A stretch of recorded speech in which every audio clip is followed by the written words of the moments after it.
Hello guys, welcome to our channel. நம்ம channel என்ன பார்க்க போகிறோன்னா, சுவையான பூந்தி லட்டு எப்படி பண்ணலான்னு தான் நம்ம பார்க்க போகிறோம். நம்ம சேனலை சப்ஸ்கிரைப் பண்ணாதவங்க நம்ம சேனலை வந்து சப்ஸ்கிரைப் பண்ணிக்கோங்க. அதுக்கு தேவையான இன்க்ரீடியன்ட்ஸ் என்னென்னு பார்த்தீங்கன்னா, எண்ணெய், திராட்சை, ஏலக்காய், முந்திரி பருப்பு, அதுக்கப்புறமா வந்து கடலை மாவு ஒரு கப்பு இல்லை 2 கப்பு எடுத்து வச்சுக்கோங்க. பேக்கிங் சோடா ஒரு பிஞ்ச் நமக்கு தேவைப்படும். அப்புறமா வந்து ஒரு கப் அளவுக்கு சுகர், அதுக்கப்புறமா வந்து ஒரு பிஞ்ச் சால்ட்டு மட்டும் கொஞ்சம் எடுத்து வச்சா போதும். ஸ்வீட்டு கொஞ்சம் அதிகமாக தூக்கி கொஞ்சம் கொடுக்கும். அப்புறம் கலர் பவுடரு, நான் ஆரஞ்சு கலர் எடுத்து வச்சுருக்கேன். அப்புறம் நெய். சரிங்களா? இப்போ நம்ம வீடியோக்குள்ளே போகலாமா? இது நம்ம எப்படி குக் பண்ணுறதுன்னு நான் காட்டுறதுக்கு. கடலை மாவு வந்து ஒரு கிண்ணம் இல்லை 2 கப்பு எடுத்து வச்சுக்கோங்க. 2 கப்பு வந்து எடுத்துக்கோங்க. அதுக்கு ஈக்குவலாக 1 கப்பு சுகர். சரிங்களா? 2 கப்பு எடுத்து வச்சுட்டு கொஞ்சம் கொஞ்சமாக வாட்டர் ஆட் பண்ணிவிட்டு அதை மிக்ஸ் பண்ணிகிட்டே வாங்க. ஃபுல்லாக நிறைய தண்ணி ஊற்றிடாதீங்க, ஏன்னா கட்டி சேர்ந்துடும். அதனால தான் கொஞ்சமாக வந்து வாட்டர் ஆட் பண்ணி நான் மிக்ஸ் பண்ணிக்கிட்டே வந்துட்டுருக்கேன். சரிங்களா? ஃபுல்லாக சேர்த்துடக்கூடாது. கொஞ்சமாக அந்த பதம் வர்ற வரைக்கும் ஒரு கரெக்டான ஒரு கெட்டி பதம் வந்து சேராத அளவுக்கு ஒரு கரெக்டான பதம் வர்ற அளவுக்கு கிண்டிக்கிட்டே வாங்க. இன்னும் கொஞ்சம் தண்ணி ஆட் பண்ணிக்கோங்க. இன்னும் கொஞ்சம் தண்ணி ஆட் பண்ணிவிட்டு பொறுமையாக கிண்டிக்கிட்டே வரலாம்.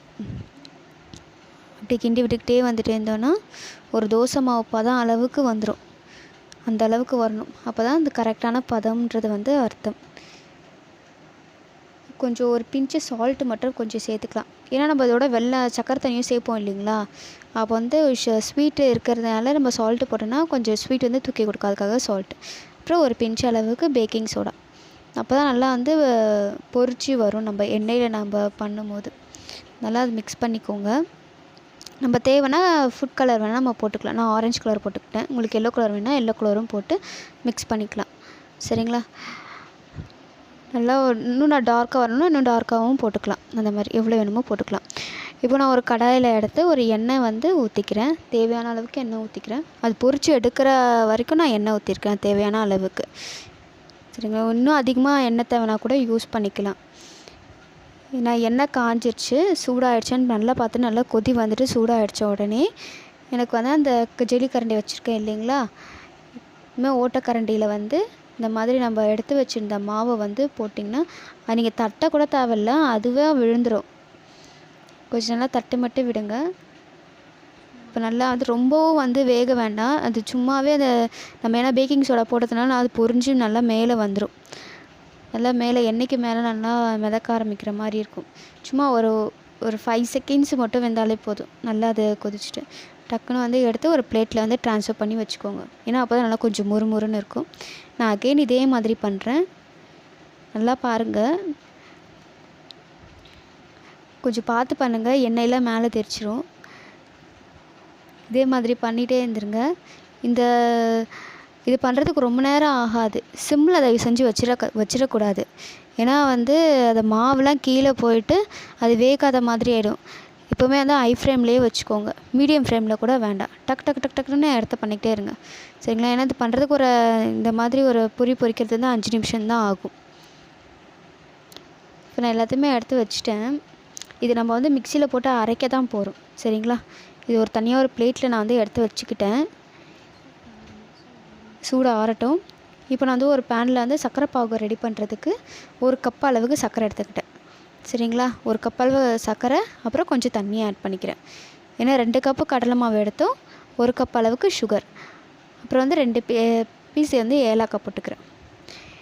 அது வந்து வேகட்டும். இன்னொரு பேனில் வந்து நம்ம முந்திரி பருப்பை வந்து கொஞ்சம் வறுத்து வச்சுப்போம். லட்டுக்கு தேவையானது கொஞ்சம் முந்திரி நெய் ஹீட் ஆனோடனே கொஞ்சம் முந்திரி பருப்பு போட்டு ஒரு பிளேட்டில் வந்து ட்ரான்ஸ்ஃபர் பண்ணி வச்சுக்கோங்க. அது வரைக்கும் இந்த சக்கரை பாகு ரெடி ஆகிடுச்சான்னு பார்க்கலாம். ஒரு கம்பி பதம் அளவுக்கு வந்திருக்கு. இப்படி வந்துருச்சு அப்படின்னா ஸ்டவ் ஆஃப் பண்ணிவிடுங்க. ஒரு கம்பி பதம் வந்துருச்சு, ஸ்டவ் ஆஃப் பண்ணிவிட்டேன். சக்கரை பாகு ரெடி. இப்போ வந்து நம்ம ஓரமாக ஆற விட்டோம் இல்லையா, அந்த பூந்தியெல்லாம் வந்து ஒரு மிக்ஸி ஜாரில் போட்டு லைட்டாக ஒரு சுற்று விட்டு கொஞ்சம் கிரைண்ட் பண்ணிக்கோங்க. ஏன்னா அப்போ தான் வந்து நம்ம சக்கரை பாகு சேர்த்து நம்ம அதை மிக்ஸ் பண்ணும்போது கொஞ்சம் லட்டு பிடிக்கிறதுக்கு நல்லா வரும். நான் கொஞ்சம் நல்லா அரைச்சிட்டேன். நான் இப்போ அரைச்சிட்டேன். ஒரு பாத்திரத்தில் இப்படி கொட்டிட்டு கொஞ்சம் சர்க்கரை பாகும் சேர்த்து கொஞ்சம் கிண்டி விட்டுக்கிட்டே வாங்க. ஏன்னா அது கொஞ்சம் ஊறணும். ஏன்னா சர்க்கரை பாகு எல்லா இடத்துக்கும் போகணும் இல்லையா? அதனால் வந்து கொஞ்சம் சூட்டோடு பண்ணுங்கள். சர்க்கரை பாகு சூட்டோடு இருக்கும், பூந்தி வந்து ஆறி இருக்கும். கொஞ்சம் அது வந்து ஊறணுன்றதுனால கொஞ்சம் கொஞ்சமாக உங்களோட சர்க்கரை பாகு வந்து கொஞ்சம் கொஞ்சமாக ஊற்றுங்க. மொத்தமாக ஊற்றிடக்கூடாது, வீணாக போயிடும். கொஞ்சம் கொஞ்சமாக ஊற்றிட்டு மிக்ஸ் பண்ணிக்கிட்டே வாங்க. இது கொஞ்சம் கிண்டி விட்டுக்கிட்டே வாங்க. ஏன்னா எல்லா இடத்துலையுமே வந்து அந்த பூந்தி வந்து கொஞ்சம் இன்னும் பொரிஞ்ச மாதிரி தான் இருக்கும். நம்ம அது எவ்வளோ அந்தளவுக்கு சர்க்கரை பாகு நம்ம ஊற்றிட்டு நம்ம அதை வந்து கொஞ்சம் மிக்ஸ் பண்ணிட்டு வரோமோ அப்போ தான் வந்து அந்த சர்க்கரை தண்ணியில் கொஞ்சம் ஊறியிருக்கும். அப்படியே கொஞ்சம் முந்திரி பருப்பும் அதில் ஆட் பண்ணிக்கோங்க. முந்திரி பருப்பை ஆட் பண்ணிவிட்டு நம்ம நெய்யில் நல்லா வறுத்து எடுத்தோம் இல்லையா, முந்திரி பருப்பை கொஞ்சம் ஆட் பண்ணிட்டு மிக்ஸ் பண்ணிக்கிட்டே வந்துடுங்க. இப்போ இதிலே தெரியுது நல்லா சர்க்கரை நல்லபடியே ஊறி இருக்கிற மாதிரி இப்போவே தெரியுது பாருங்கள். இருந்தாலும் நம்ம 30 மினிட்ஸ் வந்து இதை நம்ம வந்து ஊற வைக்க போகிறோம் அப்படியே கொஞ்சம். ஏன்னா அப்போ தான் அந்த ஜூஸ், அந்த சர்க்கரை பாகில் இருக்க அந்த ஜூஸ் அப்படியே கொஞ்சம் எல்லாம் பூந்தியில் கொஞ்சம் இறங்கும். அப்போ தான் கொஞ்சம் நல்லா ஸ்வீட்னஸ் தரும். சரிங்களா? ஒரு பிளேட் எடுத்து க்ளோஸ் பண்ணி வச்சுக்கோங்க. 30 மினிட்ஸ்க்கு அப்புறம் ஓப்பன் பண்ணி பாருங்கள். அதுக்கப்புறமா நல்லா ஊறி இருக்கும், லட்டு பிடிக்கிறதுக்கு நல்லா வரும். இதே மாதிரி இப்போது நான் 2 கப் அளவுக்கு வந்து கடலை மாவு எடுத்து நான் பூந்தி பண்ணேன். இப்போ வந்து இவ்வளோ பூந்தி வந்திருக்கு. அதையும் நான் அரைச்சி வச்சுருக்கேன். இதில் எத்தனை லட்டு வரும் அப்படின்னா கிட்டத்தட்ட ஒரு 15 லட்டு கிட்ட வரும். பொறுமையாக கொஞ்சம் கொஞ்சமாக உருண்டை பிடிச்சி வைங்க. ரொம்பவும் டைட்டாக அழுத்திட வேண்டாம், உடஞ்சிடும். இல்லை கொஞ்சம் கொஞ்சமாக இது பண்ணுங்க.